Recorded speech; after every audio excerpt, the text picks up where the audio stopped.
Today we are going to be taking a look at the CFTR gene and the role that it plays in cystic fibrosis. To start, we're going to be looking at a brief history of cystic fibrosis and where it was first referenced.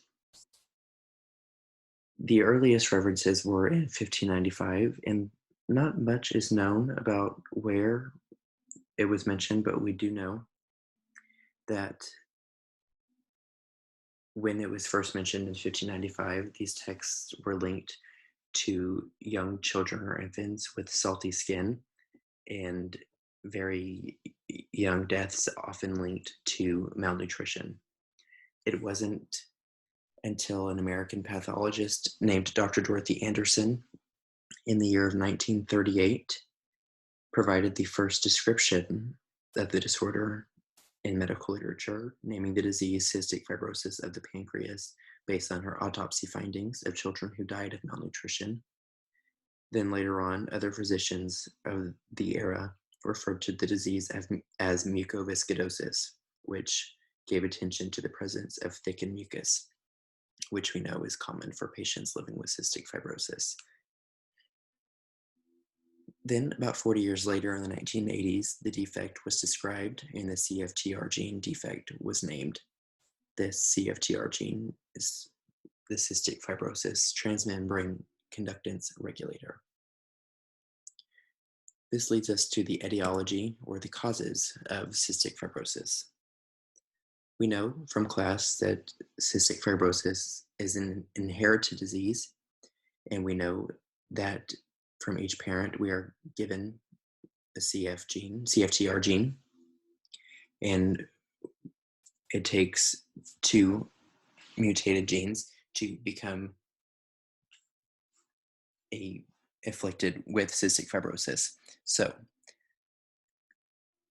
we know that cystic fibrosis is caused by a mutation in the CFTR gene, and this affects the instructions for the CFTR protein, which leads to a thickened mucus and blockages in not only the lungs, liver, the pancreas, and the sweat glands, but also the small intestines and the heart as well. What is common for patients living with cystic fibrosis is they are not able to absorb nutrients very well. So that is why there are typically more problems in the liver, pancreas, and small intestine. And it's uncommonly known that people just assume that it is only the lungs where these patients have the most problems. However, that is not the case. Here we have a diagram just demonstrating how two parents carrying one normal CFTR gene and one mutated CFTR gene and their progeny can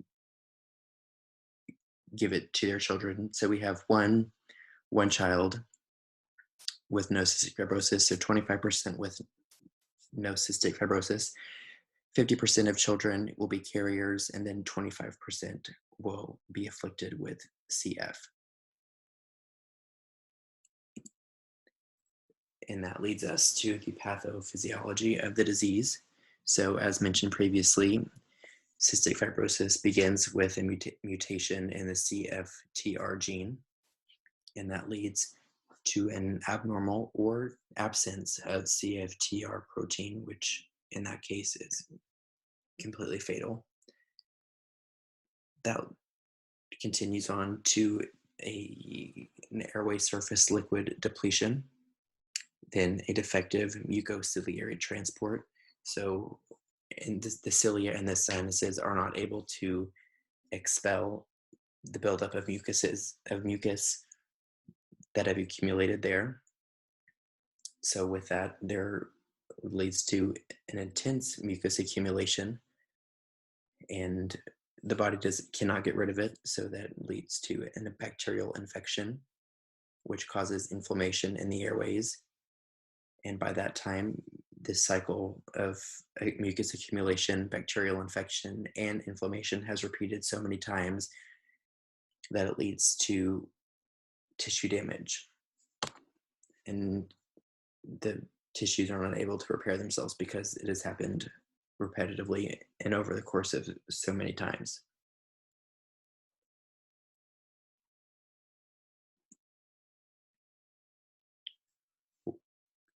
Current treatments of cystic fibrosis. Unfortunately, we know that there is currently no cure, but research is working to turn that around. The goal of treatments is to ease symptoms for patients living with cystic fibrosis and to improve their quality of life and to prolong that life for as long as possible. And the important thing is early screening means early treatment. As of now, every newborn in the United States is screened for immunoreactive trypsinogen, or IRT, which is produced by the pancreas. However, this testing at birth is not always accurate because these IRT levels may be high due to a couple of reasons. One of those is premature birth or due to a stressful delivery. So, for that reason, other tests are necessary to confirm a diagnosis of CF. So, in order to do this, another test is done at 2 weeks of birth, or sorry, at 2 weeks of age. And sweat producing chemical is applied to an area of the infant's body. And once sweat is produced, that sweat is tested. Um, and if that sweat is saltier than normal, it is more than likely that that child is positive for cystic fibrosis. Doctors may also recommend genetic testing for parents to see if they are carriers for the CFTR gene mutation prior to conceiving. This goes along with genetic counseling and to see if potentially their offspring could have a number of diseases, not just cystic fibrosis, but a number of other ones that can be screened for prior to conception. So a couple of these treatments include some targeted gene medications, which is a drug cocktail of 3 medications that treat the most common genetic mutation that causes CF and is currently considered to be a major achievement in the current treatment. However, it is highly expensive and a lot of insurance companies don't afford it. So it leaves many families struggling to provide care for their families. Antibiotics to treat and prevent the lung infections that are caused by a buildup of mucus and the bacterial infections. We have anti-inflammatory medications to help with the swelling due to the inflammation in the lungs, bronchodilators to help open the lungs, mucus thinning drugs such as hypertonic saline to help patients cough up the mucus, which can help improve lung function. We also have pancreatic enzymes given orally to help the digestive tract absorb nutrients because, as mentioned previously, patients often living with cystic fibrosis have hard times absorbing the nutrients and are often malnourished. Acid-reducing medications to help these pancreatic enzymes work better, and specific drugs for diabetes or liver disease when appropriate. Because oftentimes with these patients, they're not just living with cystic fibrosis, they are often living with a number of other illnesses as well. And with these other illnesses, it leads us to a couple of questions that we, as not only as people, but as science majors, kind of get to consider for the future. And they're ethical and things that need to be talked about, and they're very controversial and something that I kind of want to leave you all with. But should families have the option to perfect their children before conception, in embryonic genetic engineering by playing God? Are children who are born with serious illnesses, are they loved any less than their healthy counterparts? And this last one, is the idea of creating a perfect, healthy progeny any different than Hitler's idea of creating the perfect race? And these are things that we should just be considerate.